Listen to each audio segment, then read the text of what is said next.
YouTube. I'm gonna try to make this as fast as I can. It's not gonna be very fast. This is not even a YouTube video. I'm tired too. It's like 12 o'clock at night. I don't even feel like doing this. 12. It's my wife's phone. I'm doing this solely for the purpose. My wife's in here. I don't want to involve her in this. Doing this solely for the purpose of to establish accountability. Being there is no system in Tennessee, evidently. As just or beyond ridiculous. The Attorney General office tell me they do not even investigate police.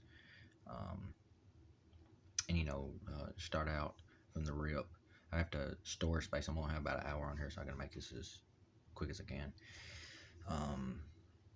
Straight at the rip, I'm gonna have being the reason for me making this is because I'm being aggravatedly harassed and stalked. Of course, I'm gonna have stalkers come at me, and they're gonna look for any reason they can to try to put me in jail, just like just non-stop, just like the police who tried for so long here. I'm on probation in Macon County where I had a DUI, and I would not have normally been drinking. And to tell you the truth, drinking probably would not have done it alone. Somebody gave me a Xanax bar, and when I took it, which I don't do drugs no more. I've actually had the Vivitrol shot. I don't even drink anymore. Just drinking is an enabler. It's bad. It's not a good thing for anybody to practice. Nevertheless, so what's got us here today? Some things I need to cover. What I'm trying to say is they've been trying to get me locked up in this town. I live in Smith County, and it's Carthage, Tennessee, and just trying to make up stuff on me, acting like I'm bothering people and this and that. And my wife doesn't know what I'm doing back here, so it's probably like. But anyways, basically, let me gather my thoughts a minute. I lost track of what I was saying.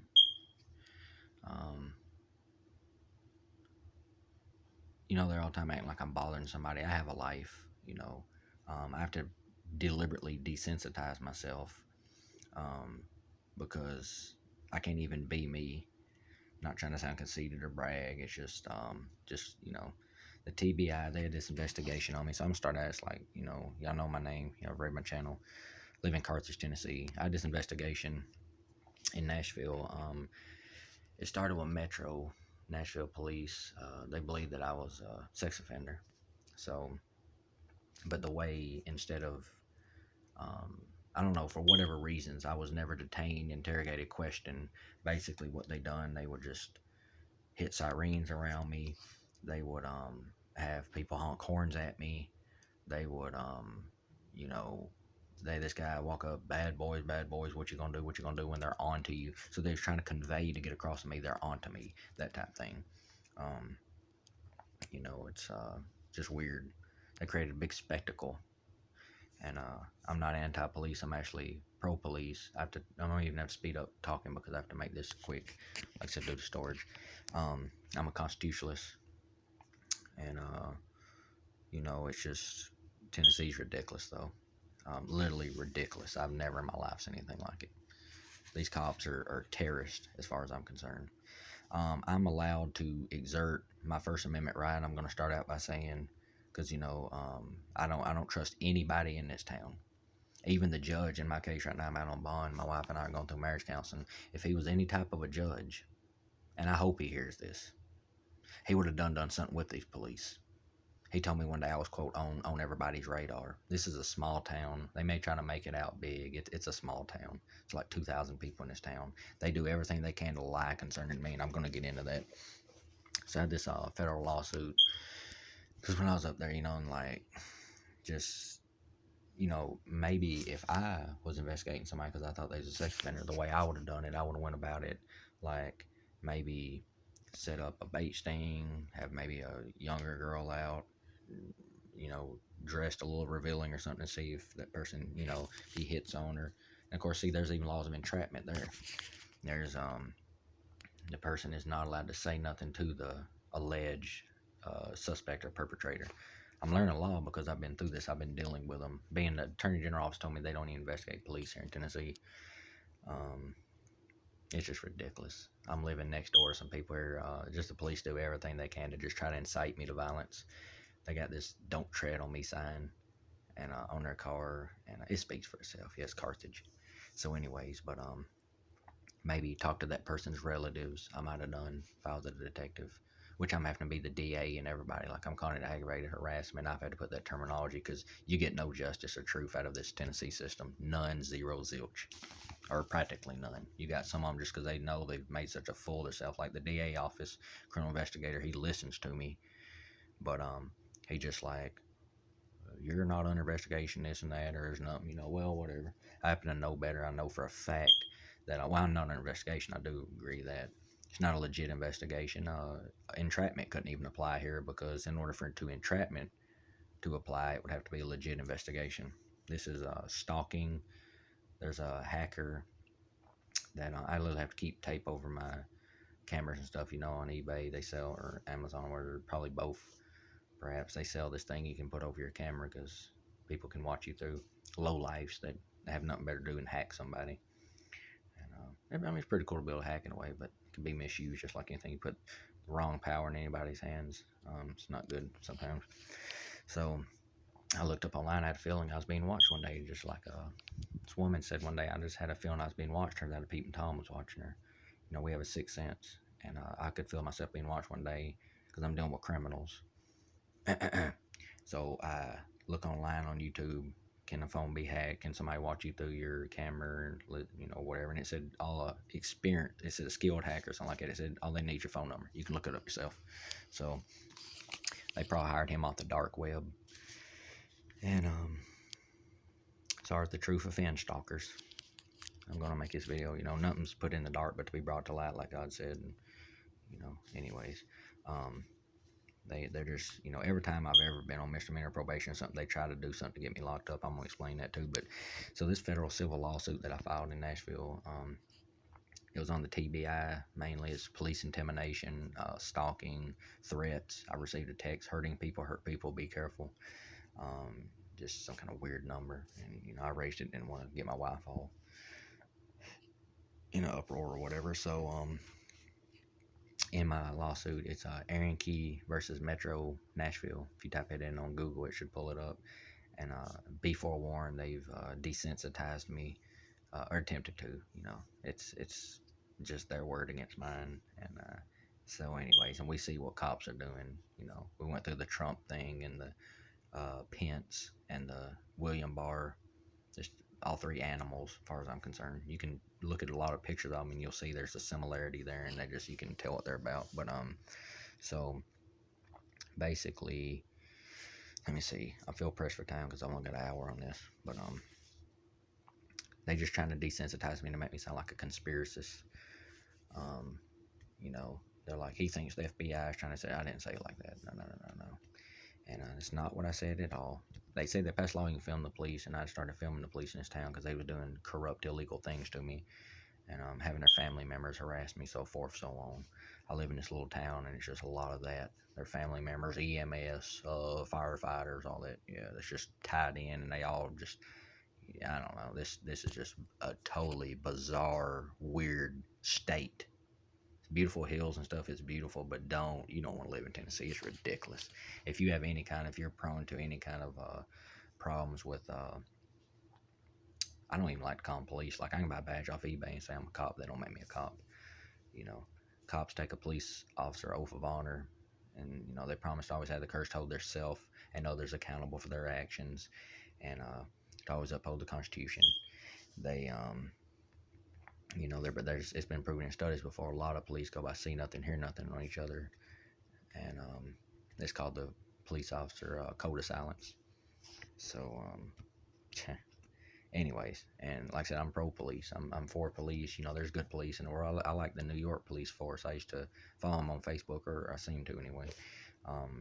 They're like, the path forward is together. I see them taking care of a lot of society. A cop's actually supposed to be a peace officer. We know they're public servants, right? They don't act like it, but a bunch of ingrates take our money and just mistreat us. molest children and do everything else that they do. I mean, cops capable of doing anything anybody else is capable of doing, but then it's just like they just whatever they're exalted in society, can't do no wrong. Because this, why I think it's, I mean, technically, Satan is coming to government, but it is, I literally have about an hour in story, so I'm gonna have to talk quick. Um, People like drama, like you watch Jerry Springer and stuff, but that's still no excuse. We're gonna be judged one day by God for the way we lived, and it's just like, you know, just to see carnage and mayhem. I don't get off on that. That's cowardice to me. I'm not a coward. I'm a man. Um, that's weak. And if you like that, I think you're weak. By the way. So, anyways, if you like the "Don't Thread on Me" flag, I ain't got no time for that. You know, I would say to each his own, but I think only cowards fly that. I ain't gonna say rocket. There's nothing cool about that. There's a thin police flag.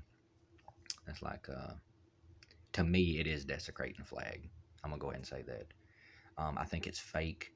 My grandfather was a World War II veteran. He said, "Aaron, I'm no hero. I done what a lot of people done, son." And a true hero never believes they're one. And it's like they're got in hot water. My hair's just not the best right now. They got in hot water. All these unarmed police killings, and they want to make themselves out heroes. We're heroes, this and that. Yeah, that's kind of telltale. You just gotta look deep. You gotta look deep in the government sometimes. But anyways, it's a mess. Any general sessions judge is over. T.B.I, by the way, is supposed to be the top leading law enforcement in Tennessee, and but they just done wrong with me. They lied and said I didn't serve them the summons in my federal lawsuit. The only reason I implicated the F.B.I in there is because, as you read, if you look it up or whatever, I implicated the F.B.I is because they passed law you can film the police, and in which I had done because I had to at the time, and I asked the F.B.I to look at what I had on the T.B.I, and the T.B.I would not do so. So the F.B.I wouldn't do so. I got these neighbors, they probably listen through the wall. Who knows? There's a machine you can put against. They're just weirdos. Totally freaking just everything about these people around here just weird stalkers. They're infatuated. They're so jealous of me. I can sit down here and hit jump rope for like 4 hours. I can do 300 or 400 dips, bar dips every day, calisthenic bar dips. I can do my sit-ups and crunches. Like I said, I deliver to desensitize myself, though. I can sing good when I choose to. I can sound just like Justin Timberlake, James Hetfield, Metallica, Phil Anselmo, Pantera. I can do it just sometimes. Whatever. I don't know. But anyways, that's something I'm just not interested in doing right now. Or sometimes I take a notion. I'm going through a lot too. But anyways, to get this story, all this, that's not what's important right now. I'm just stating that, and it's like I'm an entrepreneur. I put invention ideals in the USPTO. It was, and then they're like, oh, there's missing parts. No, I filed my, I put it on correct PDF form. I filed my microentity status form. It's like, and this is going back to the T.B.I line. So, I mean, I wonder who's behind that, for the record. They're like, my finger was itching. I haven't got my first and second stimulus check. They took our little girl for no reason.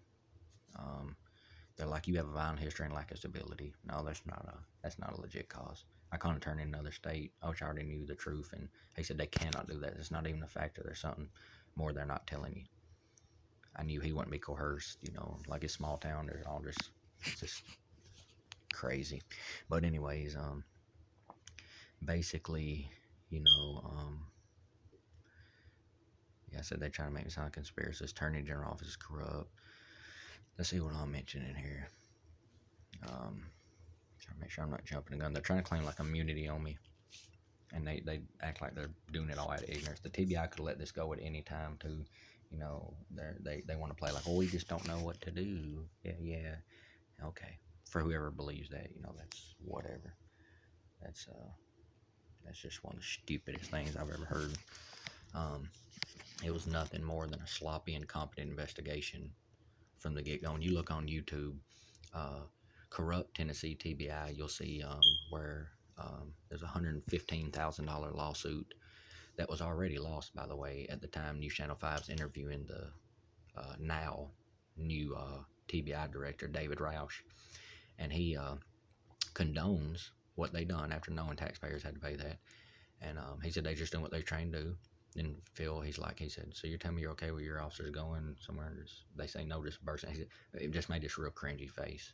Oh, I'm not saying that. And Phil, he said, well, that's what they done. He said, well, now we're getting in specifics. I just can't discuss on TV. So he took no ownership and whatever. There's another story they had. It's like about a plane that cost $10 million and cost taxpayers $10 million. And there was something on the screen. And they said they had a lot of trouble getting the stuff to research it. And News Channel 5 did. They said they got this impression from the T.B.I. We're the T.B.I. Trust us. You can type in whistleblower describes T.B.I. attitudes on YouTube. And this lady was a former veteran, former T.B.I. agent. She quit because it's in the policy that veterans are supposed to get first preference. And she said that they was trying to get her to rewrite the policy. They was hiring her family essentially. And anyways, she told them she would not. And when one of them came like a veteran's application, one of the people in there, you hear it come out of her mouth. The video's only like a little over a minute long, that one. Then there's one about nepotism, is the T.B.I. fudging the truth on veterans, and they're just some different ones you'll see when you type in corrupt Tennessee T.B.I. But he said, well, he's a veteran, he's probably crazy anyway. So that's how much respect the Tennessee T.B.I., all that I've known to deal with. I mean, you can say, well, they're all, you're putting them on. None of them, they've kept that code of silence going. I had a lawsuit, so they're all in the know. They have to be. I don't see how they couldn't be. And as much as they've slandered me and tried to set me up and everything else, it goes beyond entrapment to just stalking. But anyways, there's this man named Dustin Thompson. I need to bring this up. And like I said, even if immunity was in place, they're not allowed to threaten me and do the things. Just which, police intimidation alone is illegal because it can cause a false confession. You say, well, maybe they just didn't know all this. Maybe I've explained everything to them. I've talked to T.B.I. I've talked to F.B.I. They've stalked my Facebook. When I had the federal lawsuit, my computer became compromised, and literally I was having to change my passwords nonstop. And my family photo album came down off one of my old Facebooks, and I'm going to show you some pictures here real quick. Here's my father, mother. Let me see here. Let me show you a couple quick pictures. That was me.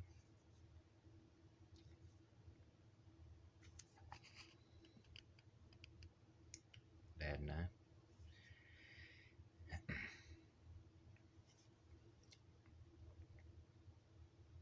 Dad and I.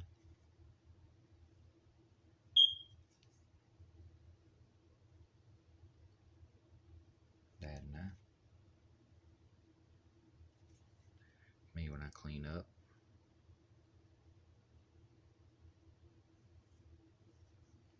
Not the best quality. No, I'm not using a video editor, so. Like I said, I can sit out there and work out in the front yard for hours every day, riding my bicycle. Look like a cyborg or something going through town, not trying to brag or nothing. But anyways, this man named Dustin Thompson, real quick, I gotta start wrapping this up. Best I can. It's gonna take a little while to explain this, so I'm gonna use up about an hour, and we're at 18 minutes and 54 seconds now. There was some events going place at the time when I would record, because I'd go through town and there'd be, sometimes it was Mustangs revving up their engines at me, sometimes it was motorcyclists grinning at me, and just shooting a mean grin at me, different things. They would do things to try to send me signs to mess with me and stuff. But in the same sense, like, what do you want from me? Like, you messed up, and so I'm supposed to suffer for the rest of my life? No, that's ridiculous. New York police would laugh at these cops down here. They would say, you want to serve everything we got going on, the drug cartel and everything, you want us to harass this guy and run around with sirens like a state of emergency, like it's Godzilla walking around here blowing fire out of his mouth and stepping on buildings.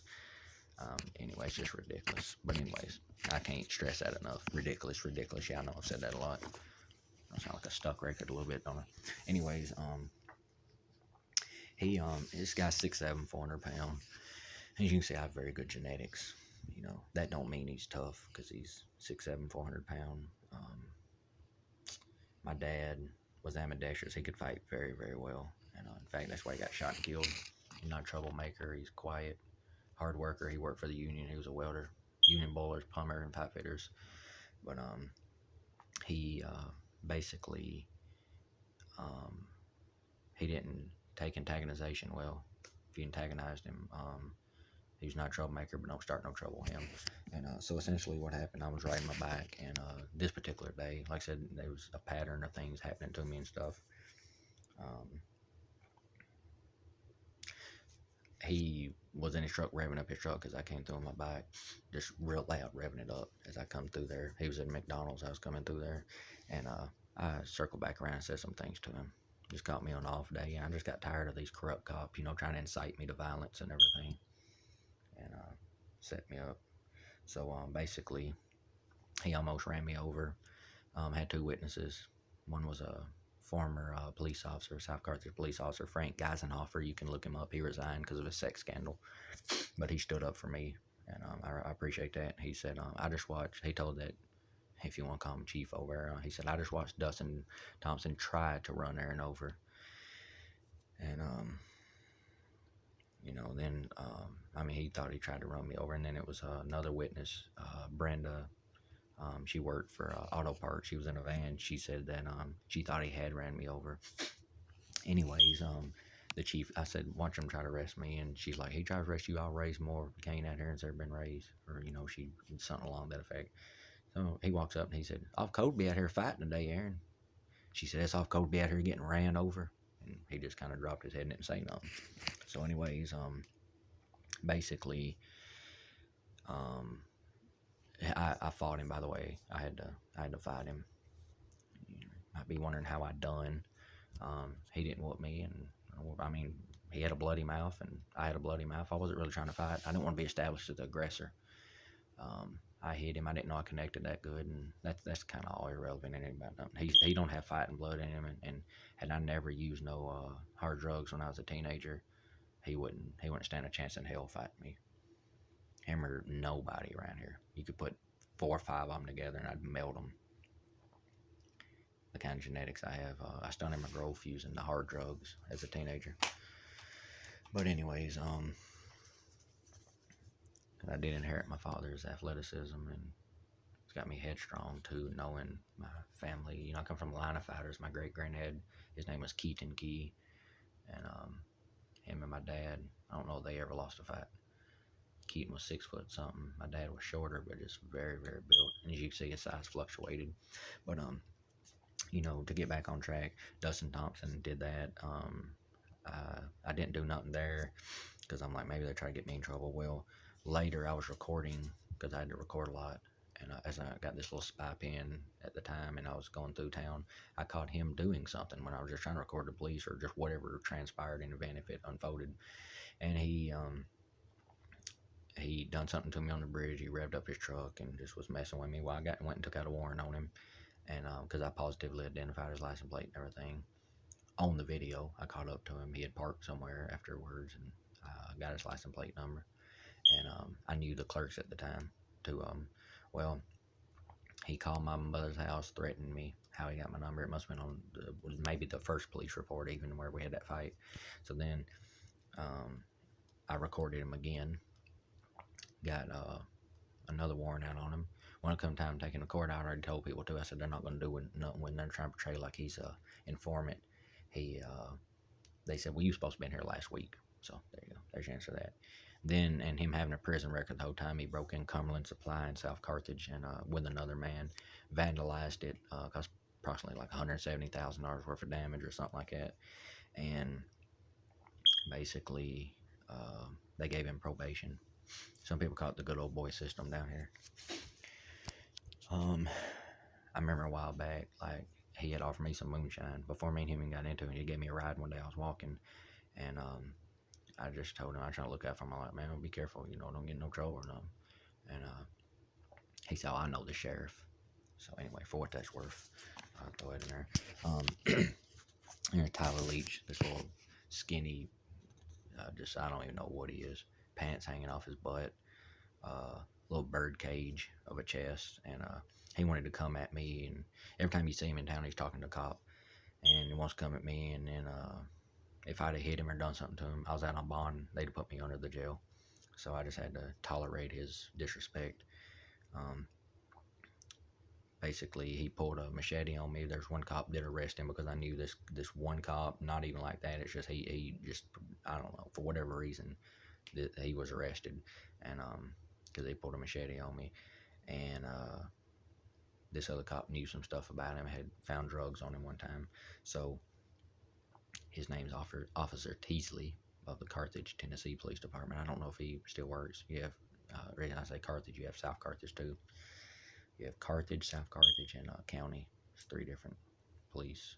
Uh, the different police things. But so he then threatened me later in the laundromat.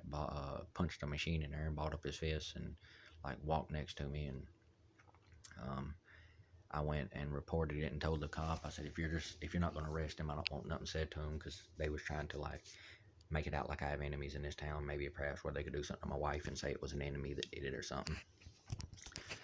Like I don't even report drug dealers, because they'll just go and tell the drug dealer, hey, we got this guy named Aaron Key's a terrorist, and he says we got him under investigation for rape. He says that you're dealing drugs. Just letting you know to watch out for this guy. See, they're trying to drive snitch me out and get me hurt, essentially. But anyways, so I don't do that. There's one man in this town, I'm not going to mention name, but they're allowing him to deal narcotics, ice, and it's like a fungus. It's not even methamphetamine. I used to cook methamphetamine when I was a teenager, so I would know. Statute of limitations out on that, by the way, too. But he they said as long as he gets people for him, um, as long as he gets people for him, they was allowing him to sell it. And it makes sense to me, and it sounds far-fetched, but I guess they're corrupt. They know what they're doing. Me is wrong. They allowed my neighbor over here to do ice for 2 years. Her name at the time, we have a different neighbor now. She was kicked out. It's Faye West, and I had sent over an email to the housing authority with a link about another guy had been caught selling ice. I'm sorry, the fungus, and got I sent over pictures of all the email on. They knew there was something to it. Gallatin Authority supervisor did, and they sent drug task force over here. Drug task force was over here 2 or 3 days later, and they found ice on her. They found marijuana and some pills or something. I think maybe scales and some smaller bags, 'cause she was selling it. So, see, she knew stuff on them pertaining to me, so that's why they left her alone. Anyways, there's a good chance they're listening through the wall to everything I'm saying. They're so infatuated with me the way the police have made me out, that just, I don't know, jealousy and just all kind of different things factored in. But so let me see what I'm gonna explain next.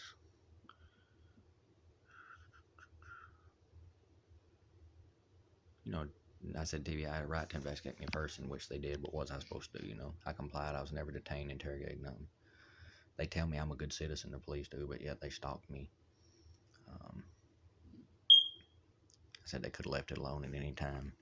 They know. They've stalked my Facebook and everything, and they've just done things to show me. I'll be fishing, and there's somebody walks up. I like to use Play-Doh. I can tell the police, and it's just in my stomach just when they walk up. I'm street smart. I can tell when they come up. So there was 3 occurrences. I told the chief of police over here, David Long. I told him about my father, how my dad was quiet, this and that, but he didn't put up with people antagonizing him. And I got put on misdemeanor probation at the time, so told him how he could fight too, which I don't know sure if David Long knew, but anyways, I'd say there's a good possibility. So there was 3 events transpired after that. Within a 3-day span, it was a man trying to fight me in the DHS office. Looked like a former Marine or something, kind of a younger guy, maybe, but he's like trying to fight me just for walking in the door. Like, I didn't walk up to the window, I just walked in the door, and he's like, I'm next. So I just ignored him. I'm next. Okay, whatever. And I'm just trying to make it short. I walk out, trying to get me in a fight, me on probation, put me in jail. Then there was a woman at the Hackett's drugstore that called my wife disease for having bipolar depression. She said, well, with her disease, see, that just goes show you too that them trying to incite me to violence, they had no regard for the safety of the public, and they was not posted nowhere near there. That like they don't watch me 24/7. Even I can tell for a fact. They just it's jealousy. These T.B.I. are jealous of me, and it's just the cops' insanity. Look at what happened when Donald Trump was in there. Just what they allow. But people do reap what they sow. So you know, you do reap what you sow. So let me see what I want to put here. Or say how I want to read this in order. I'm tired. I feel like they got sand in them, but I'm doing my best. There's another current save a lot. I'm not gonna mention it. Y'all get the idea. Y'all get my drift. I'd be walking down the road and then that vehicles come across the white line a little bit at me and stuff like that. Just making faces and harassing me. Just anything they could do. It's been going on like 9 years probably. It's been a long time. So, my dad whooped a couple cops. One of them had hit him in the head with a baton, probably because he was jealous. This cop used to drink on the job, and he'd hit another man just when he was called in the Ideal Tavern. Because there was a man, it was close to closing time. The woman had said, look, we have a man here, he just drank a lot. Or she says, just close to closing time. He's not causing no problems, just he's had a lot to drink. And he walks in there, pulls out a baton, hits him, knocks him off the stool. His name was Fred Brown. So my granddad talked to the judge and everything, and all of that got dropped to my dad. The time the judge, much like my dad, that was a different judge. That was back probably in the 90s or 80s, late 80s perhaps. I don't know. My grandfather actually told me about the story, but I know my father whooped him. So, anyways, I put ideals in the USPTO. Like I said, I dreamed of an oceanfront property and a Ferrari, and I have a life. They're all the time. I walk in the library or something. The librarians are acting like I'm causing a disturbance or something in there. I'm gonna be careful because